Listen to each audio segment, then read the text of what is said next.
ক্রিকেটারদের টানা প্রতিবাদের মুখে অবশেষে ঘোষণা এলো বাংলাদেশ ক্রিকেট বোর্ডের।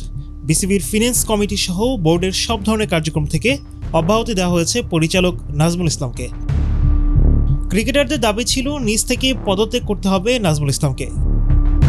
সেই দাবি পূরণ না হয় 15 জানুয়ারি মাঠে গড়ায়নি বাংলাদেশ প্রিমিয়ার লিগের প্রথম ম্যাচটি। সন্ধ্যায় নাজমুল ইসলামকে অব্যাহতি দিলেও মাঠে ফেরেননি ক্রিকেটাররা। দিনের দ্বিতীয় ম্যাচটিও না হয় অনির্দিষ্টকালের জন্য বিপিএল আয়োজন বন্ধের কথা জানায় ক্রিকেট বোর্ড।